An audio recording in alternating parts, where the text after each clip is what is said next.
Frères et sœurs en Christ, que Dieu vous bénisse puissamment au nom de Jésus-Christ. Seigneur Jésus-Christ, viens nous édifier par ta parole au nom de Jésus-Christ. Amen. Édifions-nous, frères et sœurs, sur la parole de Dieu. Sur la parole de Dieu qui dit œil pour œil, dent pour dent. Œil pour œil, dent pour dent. Frères et sœurs, est-ce que œil pour œil, dent pour dent nous demande de nous venger nous-mêmes? Non. Puisque la parole de Dieu nous demande de bénir nos ennemis. Si ton ennemi a faim, donne-lui à manger. S'il a soif, donne-lui à boire. Donc, œil pour œil, dent pour dent ne veut pas dire c'est à nous de nous venger. Romains chapitre 12, verset 19, il est écrit, je lis pour la gloire de Dieu, « Ne vous vengez pas vous-même, bien-aimés, mais laissez agir la colère de Dieu, car il est écrit, c'est à moi qu'appartient la vengeance, c'est moi qui donnerai à chacun ce qu'il mérite, dit le Seigneur. » C'est à Dieu qu'appartient la vengeance et la rétribution. Chacun aura selon ce qu'il aura sémé. Si on t'a fait du mal, mon frère, ce n'est pas à toi de te venger. Si on t'a offensé, ce n'est pas à toi de te venger. Mais c'est Dieu qui te vengera. Que ce soit dans cette vie ou quand il viendra, il va te venger, ce qui est sûr. Mais toi, ne te venge pas. Nous allons voir un homme ici, un homme selon le cœur de Dieu, au nom de David. Cet homme qui craignait Dieu, qui avait l'esprit de Christ. Il marchait avec le Christ. Cet homme a aidé un homme pendant sa fuite dans le désert. Il a protégé les biens de cet homme-là. Cet homme s'appelait Nabal. Et sa femme était Abigail, qui va devenir plus tard la femme du prophète David. David, dans sa fuite au désert, a aidé cet homme. Il a protégé ses bergers. Il a protégé ses biens. Mais quand David a eu faim à un moment, il a envoyé ses gens pour lui demander de l'aide. Cet homme a refusé d'aider David. David s'est mis en colère pour aller tuer cet homme. Mais sur la route, sa femme intervient parce que un employé de cet homme est allé dire à sa femme que David est en route pour venir détruire ta maison et tout, la maison de Nabal et tout ce qui appartient à Nabal. Je suis en train de paragrapher l'histoire pour ne pas être long. Et sa femme va apprêter les pains, l'eau pour aller à la rencontre de David, pour que David ne vienne pas détruire toute sa famille à cause de son mari. Cet homme était riche. Il était riche. Et il n'a pas reconnu le bienfait de David. Et David a voulu venir le tuer et détruire tout ce qui était pour lui. Et nous allons voir que Dieu va passer par Abigail, sa femme, pour apaiser la colère de David. Pour que David ne porte pas le sang de Nabal dans ses mains. Mon frère, si quelqu'un te fait du mal, ne porte pas son sang. Laisse Dieu va se venger. Et Dieu va frapper Nabal d'un arrêt cardiaque. Dieu peut tuer quelqu'un quand tu es méchant. Quand tu es mauvais, Dieu peut te tuer. Dieu peut te frapper d'un arrêt cardiaque. Dieu peut arrêter ton souffle. Il peut te tuer d'une mort subite. Quand tu es mauvais, quand tu es méchant, quand tu ne sais pas te répondre, quand tu n'es pas reconnaissant du bien qu'on te fait, Dieu a la capacité de te tuer. Parce que c'est lui qui t'a donné la vie. Oui, Dieu peut tuer un homme. Dieu peut te tuer quand tu es méchant. 1 Samuel chapitre 25, verset 1. Samuel mourut. Tout Israël se rassembla pour le pleurer et l'enterra chez lui à Rama. Quant à David, il se leva et descendit au désert de Paran. Il avait à Maon un homme très riche qui possédait les biens à Carmel. Il avait 3000 brebis et 1000 chèvres. Et il se trouvait à Carmel pour tondre de ses brebis. Le nom de cet homme était Nabal et sa femme s'appelait Abigail. C'était une femme pleine de bon sens et très belle, tandis que son mari était dur et méchant. Abigail était pleine de bon sens et Dieu va passer même par cette femme pour prophétiser dans la vie de David. Mais son homme était un homme dur, méchant, et pourtant il était plein de bien. Il dit ici, je continue, tandis que son mari était dur et méchant dans sa manière d'agir. Il descendait de Caleb. Alors qu'il était au désert, David a appris que Nabal tondait des brebis. Il envoya ses 10 jeunes vers lui en leur ordonnant, montez à Carmel et allez trouver Nabal. Vous le saluerez à mon nom et lui direz, longue vie à toi, que la paix soit avec toi, avec ta famille et avec tout ce qui t'appartient.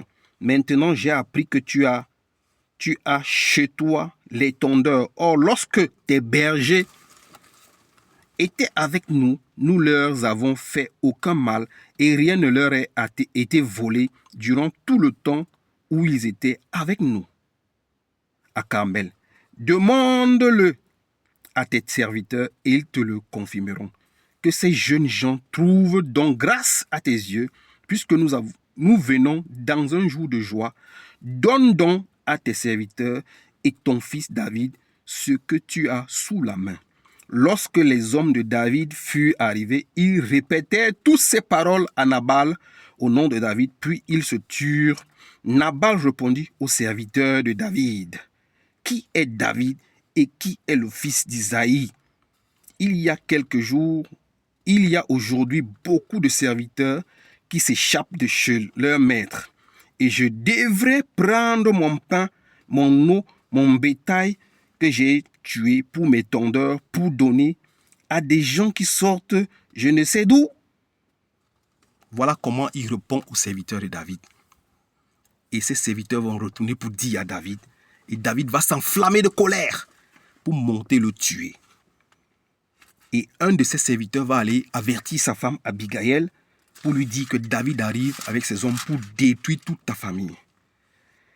Je vais arrêter l'histoire, vous pouvez la lire après. Et cette femme va plaider, va demander pardon à David. Et elle va donner à David ce qu'elle a préparé pour David et pour ses hommes. David va s'apaiser, David va rentrer. Et nous allons voir ici que Dieu lui-même va s'en charger de cet homme. Au verset 38,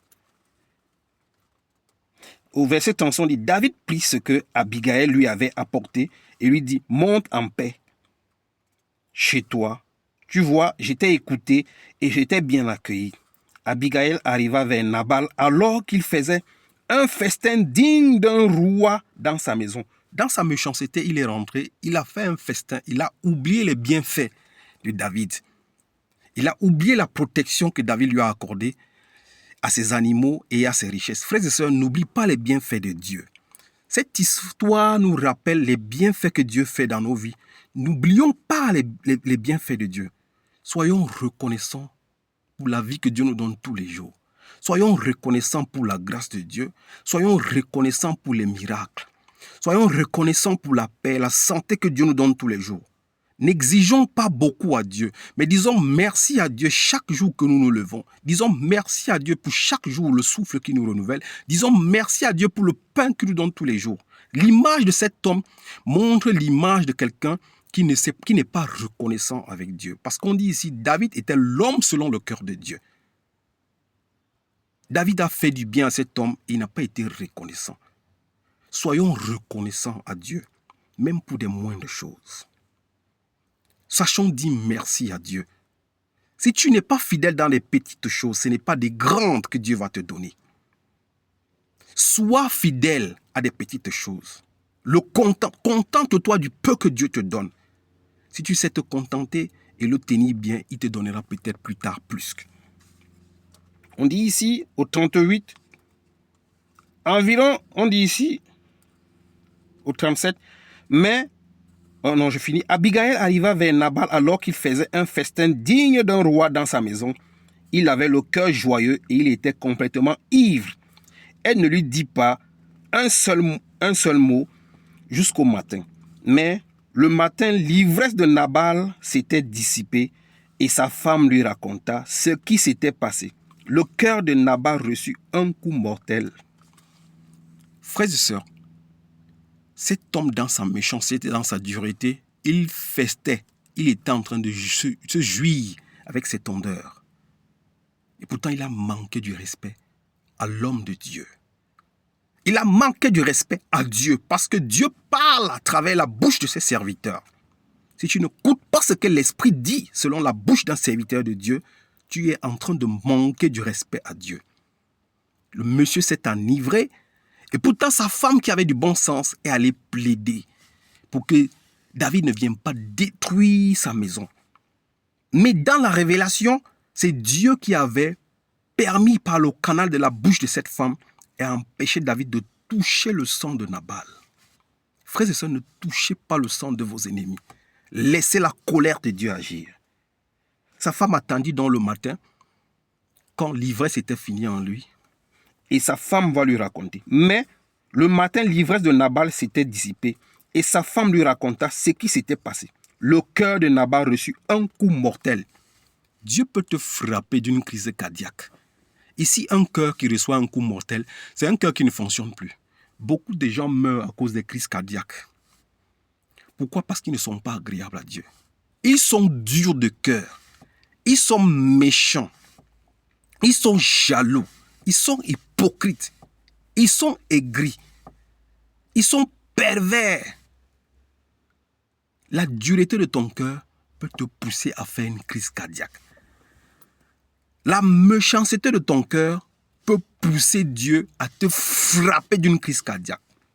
À cause de sa méchanceté, quand sa femme l'annonce ce que David venait faire, on dit ici, Nabal reçut un coup mortel et il devient aussi inerte qu'une pierre. Il devient aussi, d'un coup, il est devenu inerte comme une pierre. Il se paralyse. Il devient inerte comme une pierre. Dieu frappe d'inertie beaucoup d'hommes à cause de leur méchanceté. Fais attention à ton cœur, car de lui viennent des mauvaises choses. Parce que tu es un mauvais arbre comme Nabal. Nabal était quelqu'un de mauvais.